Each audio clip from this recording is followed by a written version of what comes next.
दोस्तों, मैं लक्ष्य और आपका स्वागत है आपके अपने यूट्यूब चैनल मैथ्स विथ लक्ष्य में। तो जैसा कि आपको पता है कि हमने पिछली वीडियो में लाभ हानि तथा बट्टा से संबंधित कुछ सवालों को हल किया था, तो आज भी हम उसी से संबंधित कुछ सवालों को हल करेंगे। तो चलिए शुरू करते हैं। तो आज का हमारा पहला सवाल है, शेखर ने 2 स्कूटर 12,000 रुपये प्रति स्कूटर की दर से खरीदे। मतलब दो स्कूटर जो है उसने 12,000 रुपये प्रति स्कूटर की दर से खरीदे। एक स्कूटर उसका 12,000 का है, 2 स्कूटर का मोल क्या होगा? 2 स्कूटर का मोल होगा 24,000 रुपया। ये हमारा क्या हो गया? क्रय मूल्य, क्योंकि उसमें क्या दिया हुआ है? खरीदे। फिर उसने एक स्कूटर को 15% लाभ पर बेच दिया, लेकिन दूसरा स्कूटर हानि पर बेचा। यदि उसे कुल 600 रुपये की हानि हुई तो दूसरे स्कूटर का विक्रय मूल्य ज्ञात कीजिए। देखिए, पहले स्कूटर को उसने 15% लाभ पर बेचा, लेकिन दूसरे जो स्कूटी थी उसने उसको हानि पर बेचा। यदि उसे 600 रुपये की हानि हुई, मतलब जो ये हमें हानि हुई है ये हमें किस पे हुई है? दूसरे वाले स्कूटर पे। फिर तो दूसरे स्कूटर का विक्रय मूल्य बताइए। तो चलिए हम इसे हल करते चलते हैं। 2 स्कूटर का मूल्य कितना? 24,000 और एक का 12,000। अब उसने जो 12,000 के 2 स्कूटर थे उसके पास 2, जिसको एक 15% लाभ पर बेचा। तो चलिए हम निकाल लेते हैं कि उसने कितने रुपए का बेचा। ये 12,000 हमारा क्या है? यहाँ पे क्रय मूल्य, और लाभ परसेंट हमें कितना मालूम है? 15%। तो हम क्या निकालेंगे? विक्रय मूल्य। विक्रय मूल्य का फॉर्मूला क्या होता है? क्रय मूल्य ब्रैकेट 100 प्लस लाभ बटा 100। तो क्रय मूल्य हमारा कितना है? 12,000 है। 100 प्लस लाभ करेंगे तो लाभ हमारा कितना है? 15% बटा 100 कर देंगे। अब इसे हल करते हैं तो यहाँ पे हमारा कितना आ गया? 12,000। यहाँ पे 115 हो गया बटा 100। फिर क्या होगा? यहाँ पे हमारा 12,000, ये ब्रैकेट खुल जाएगा तो यहाँ पे गुणे 115 बटा 100। यहाँ से 2 जीरो, यहाँ पे 2 जीरो कट गए। 12 पंचे 60, 0 हंसला 6, 12 एकम 12, 12 6 18 के 8 हंसला 1, 12 एकम 12 और 1 13। यहाँ पे हमारा एक और जीरो लग जाएगा। मतलब कि उसने जो दूसरा स्कूटर है वो कितने में बेचा? 13,800 रुपये में। तो हम घटा लेते हैं।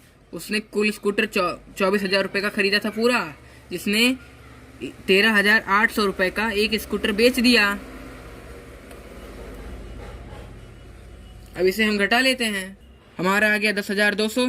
मतलब दूसरे स्कूटर का मूल्य कितना बचा? 10,200 रुपया। लेकिन उसने दूसरे स्कूटर को हानि पर बेचा। कितने रुपए हानि पे? 600 रुपये हानि पे। तो हम निकाल लेते हैं दूसरे स्कूटर का मूल्य क्या होगा। हम इसमें से 600 रुपया घटा देंगे, क्योंकि उसने हानि पे बेचा था। और हमें कितना मिला? 9,600। तो दूसरे स्कूटर का मूल्य क्या हो गया? 9,600। यह हमारा आंसर है। चलिए हम अगले सवाल की तरफ बढ़ते हैं। तो हमारा दूसरा सवाल है, संदीप ने 100 टार्च 6,000 रुपये में खरीदी। उसने इसमें से 20 टार्च 10% लाभ पर बेच दी। शेष टार्च वह कितने प्रतिशत लाभ पर बेचे कि पूरे सौदे में 20% का लाभ हो? तो हम पूरा सौदा का पहले हम निकाल लेते हैं कि वह कितने रुपए में बेचेगा। जैसे कह रहा है कि उसने 6,000 रुपये का खरीदा, वह यह चाहता है कि जब वह पूरे टार्च को बेच दे तो उसे 20% का लाभ हो। तो हम निकाल लेते हैं वह कितने में बेचे। तो यहाँ पे हम विक्रय मूल्य का फॉर्मूला डालेंगे। विक्रय मूल्य बराबर क्रय मूल्य 100 प्लस लाभ होता है, और यहाँ पे क्या होता है? बटा 100। क्रय मूल्य हमारा कितना है? 6,000 ब्रैकेट 100 प्लस लाभ। वह कितना लाभ चाहता है? 20% बटा 100 हो जाएगा। ये आप बताइए कि बटा 100 क्यों लगता है? चलिए मैं ही बता देता हूँ। बटा 100 इसलिए लगता है क्योंकि वह परसेंट में है। 20% तो हमने आपको बताया कि परसेंट मतलब बटा 100 होता है, तो इसलिए हम बटा 100 लगा देते हैं। अब इसे जोड़ लेते हैं, हमें कितना मिलता है। हमारे यहाँ पे 6000 उतर गया, यहाँ पे हमारा 120 आ गया, ये बटा 100। ब्रैकेट खोल देंगे हम इस बार,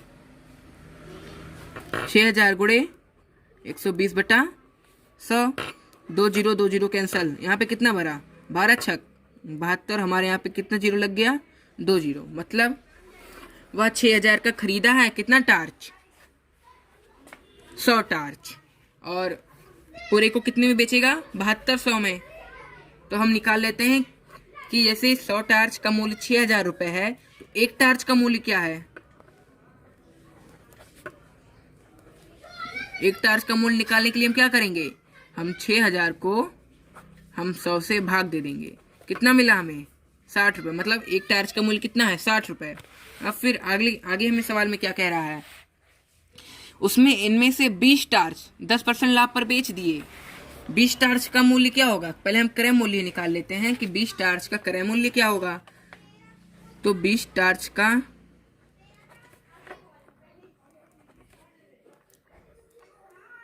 क्रय मूल्य निकालने के लिए हम क्या करेंगे, हम 20 गुणे 60 कर देंगे, हमें कितना मिलता है, 1200 रुपये। मतलब 20 टार्च का क्रय मूल्य है हमारे पास 1200 रुपये।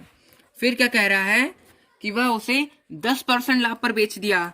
तो हम विक्रय मूल्य का इस बार फॉर्मूला निकालेंगे कि भाई वो कितने रुपए में बेचा। तो क्रय मूल्य हमारा कितना है, 1200, 100 प्लस लाभ, लाभ कितना लेता है वह, 10%, बटा 100 कर देंगे। अब इसे हल करते हैं हम, ये हमारा 1200 गुणे ये हमारा 110 हो जाएगा, बटा 100, 2 जीरो कैंसिल, 12 के रही हम, हमारा आ गया 1320 रुपया। मतलब 20 टार्च को उसने बेचा 1320 रुपये में। अब फिर आगे क्या कह रहा है सवाल में, शेष टार्च वह कितने प्रतिशत लाभ पर बेचे। शेष टार्च मतलब उसके पास 100 टार्च था, 20 टार्च उसने बेच दिया कितने का, 1320 रुपये में, जबकि उसने 20 टार्च को खरीदा था 1200 रुपये में। बचा कितना टार्च उसके पास, 100 माइनस 20 कितना बचा, 80 टार्च बचा, 80 टार्च बचा। और उसे पूरा टार्च बेचना कितने में था, 7200 में।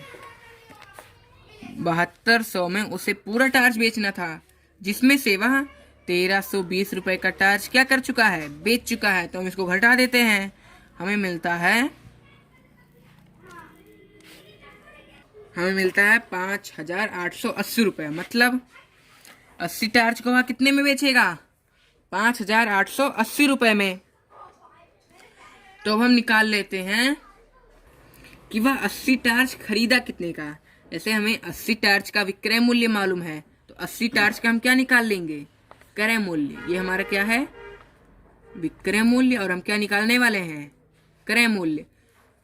तो हमें एक टार्च का क्रय मूल्य कितना मालूम है, 60 रुपये। तो 60 है 48, मतलब 4800 रुपया क्रय मूल्य है और 5880 रुपया क्या है, विक्रय मूल्य है। तो अब हम क्या निकालेंगे, लाभ, क्योंकि बेचा ज्यादा में। तो लाभ बराबर क्या होता है, विक्रय मूल्य माइनस क्रय मूल्य।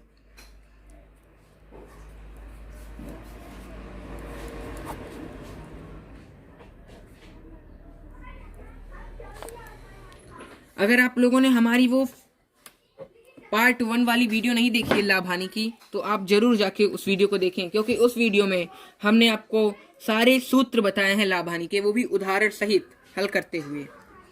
तो हमारा आ गया 1080, लाभ उसे होगा कितने का, 1080 रुपये का।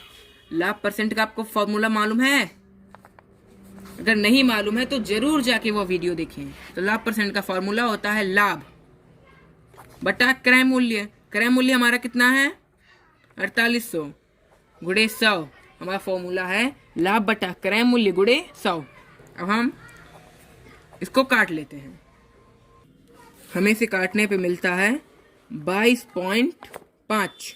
हमारा उत्तर क्या होगा, 22.5% हमको लाभ होगा। चलिए हम अब अगले सवाल की तरफ बढ़ते हैं। हमारा अगला सवाल है, एक दुकानदार ने 2 घड़ियां 3000 रुपये प्रति घड़ी की दर से बेच दी। एक घड़ी पर उससे 25% लाभ हुआ तथा दूसरी घड़ी पर 25% हानि हुई, उसका कुल लाभ या हानि ज्ञात कीजिए। तो हमें क्या पता है कि उसने 2 घड़ियां 3,000 रुपये प्रति घर की दर से बेच दी। मतलब 2 घड़ी को वह कितने में बेचा? 6,000 रुपये में। 2 घड़ी को 6,000 रुपये में बेच दिया। तो कह रहा है कि एक घड़ी पर उसने 25%, जब वह एक घड़ी को बेचा तो उसे 25% का लाभ हुआ। बेचा 3,000 रुपये में और उसको लाभ हुआ कितना? 25% का। तो हम निकाल लेते हैं वह खरीदा कितने का था। तो क्रय मूल्य का फॉर्मूला होता है 100 गुणे विक्रय मूल्य बटा 100 प्लस लाभ। तो 100 विक्रय मूल्य कितना है हमारा? 3,000 बटा 100 प्लस लाभ। लाभ कितने का हुआ उसे? 25% का। हम इसको जोड़ लेते हैं। हमारे यहाँ पे 3,000 हमने लिख दिया और यहाँ पे 2 जीरो और लगा दिया। हमारा नीचे हो गया 125। अब हम इसे काट लेते हैं। हमें काटने पे मिलता है यहाँ पे 2400। 2400 का उसने अलग घड़ी खरीदा था। अब हम आगे चलते हैं। जब वह दूसरी घड़ी को 3,000 रुपये में बेचने पे उसे 25% का हानि हुआ, तो फिर से हम क्रय मूल्य निकाल लेते हैं। तो हमारा क्या था? 100 गुणे विक्रय मूल्य प्लस 100 प्लस लाभ था। पर अब इस बार हमें हानि हुई है तो हम लिखेंगे 100 माइनस हानि। तो 100 गुणे विक्रय मूल्य हमारा कितना है? 3,000 और 100 माइनस हानि। हानि कितनी की हुई उसे? हानि अभी भी उसे 25% की हुई। अब इसको हम सॉल्व कर लेते हैं। हमारा 3,000 के बाद 2 जीरो और लग जाएगा। हमारा नीचे आ गया 75। अब हम इसे भी काट लेते हैं। हमें इसे काटने पे मिलता है 4,000। मतलब कि पहली घड़ी का क्रय मूल्य 2400 था और दूसरी घड़ी का क्रय मूल्य कितना है? 4,000 है। हम दोनों को जोड़ लेते हैं। हमें मिलता है 6400 रुपया। मतलब दोनों घड़ी का वह कितने में खरीदा था? 6400 रुपये में वह घड़ी को खरीदा था। यह हमारा क्या है? क्रय मूल्य। और दोनों घड़ी को बेचा कितने में? आप यहाँ पर देख सकते हैं, हमने बहुत पहले निकाल लिया था कि दोनों घड़ी को उसने 6,000 रुपये में बेचा। तो आप खुद देखिए, हम 6400 का खरीदें और 6,000 रुपये का बेच दें तो हमें क्या होगा? हानि होगा। हानि का फॉर्मूला क्या होता है? क्रय मूल्य माइनस विक्रय मूल्य। हम इसे घटा लेंगे, हमें कितना मिलता है? 400। मतलब कि 400 हमारा क्या है? हानि।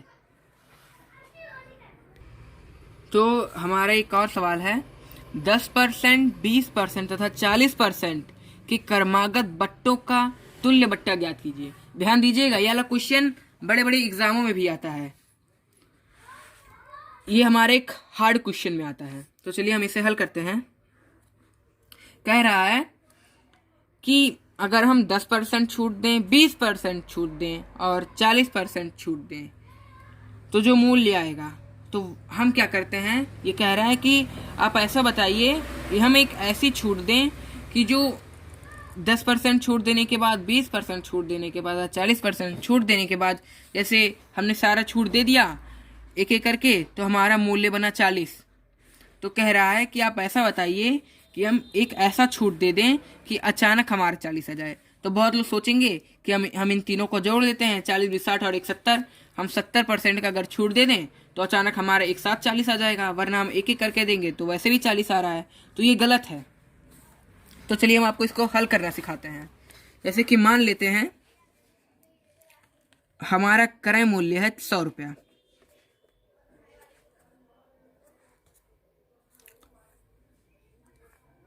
सॉरी, क्रय मूल्य नहीं, अंकित मूल्य, क्योंकि अंकित मूल्य पे ही छूट दी जाती है ना।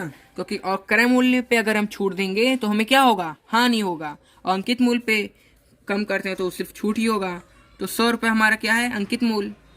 कोई ग्राहक आता है, वो कहता है आप कुछ कम कर लीजिए, हम 100 रुपये में नहीं ले पाएंगे। तो ग्राहक कहता है ठीक है चलिए हम 10% कम कर लेते हैं। चलिए हम 10% का मान निकाल लेते हैं। वह 10 रुपया कम कर दिया तो कितने में दिया, 90 का दिया। फिर तब भी वो कह रहा है कि हम अभी नहीं लेंगे और कुछ कम करो, तो इस बार वो 20% कम कर देता है। कितना हुआ, 18 हुआ। अब मूल्य कितना हुआ, अब 72 रुपये का दिया। तब भी कह रहा है कि अब भी हम नहीं लेंगे और कुछ कम करो, तो 72 पे इस बार वो 40% की छूट दे देता है। और 2 दूनी 4। अब इसको हम काटेंगे तो ये दशमलव में जाएगा। 72 दूना 144 बटा 5। इसे काटने पे हमें मिलता है 28.8। अब हम 72 में से हम 28.8 को हटा लेते हैं। आप लोग समझ रहे हैं ना? अगर आप नहीं समझ रहे हैं तो फिर से आप शुरुआत से इस वीडियो को देखिए। अगर तब भी ना समझ में आए तो आप हमें दोबारा कमेंट करिए, हम आपको फिर से इस सवाल को हम आपको समझा कर दिखाएंगे। हम फिर से इसको घटा लेते हैं। 72 में से 28.8,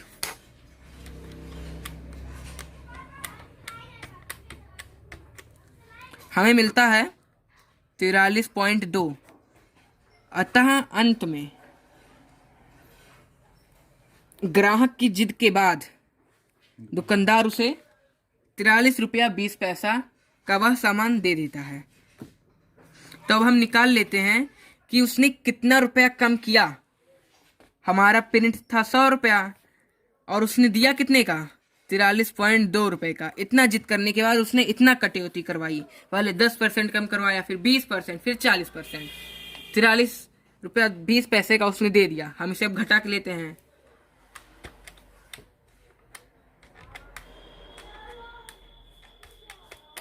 हमें मिल जाता है 56.8। हमारे ये इतना रुपया कम किया। अब हमें इसको एक परसेंट में लाना है, तो परसेंट में लाने के लिए हम क्या करेंगे, हम लिखेंगे छूट बटा अंकित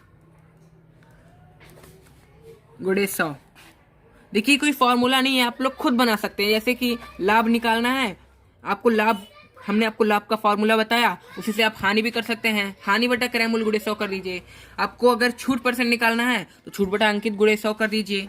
ऐसे ही है। छूट आपका कितना है कुल मिला के 56.8 बटा अंकित मूल्य कितना था, 100 था, गुणे 100 कर दीजिए। 100 कट गया, आपका कितना आ गया 56.8%। मतलब 56.8% अगर हम कम कर दें तो वह 43 रुपया 20 पैसे का मिल हो जाएगा। और वही चीज अभी जब हम जोड़ के कर रहे थे तो हम यहाँ पे आप देख सकते हैं 70। यही चीज बहुत लोग गलत करते हैं। अचानक वह 70 कर देंगे कि हम 70% कम कर दें तो हमारा डायरेक्ट वो आ जाएगा, तो ये गलत है। हमारा इसका सही उत्तर आएगा 56.8। आगे के सवालों का हल आपको अगले वीडियो में मिलेगा। तब तक के लिए जय हिंद, जय भारत। Thanks for watching.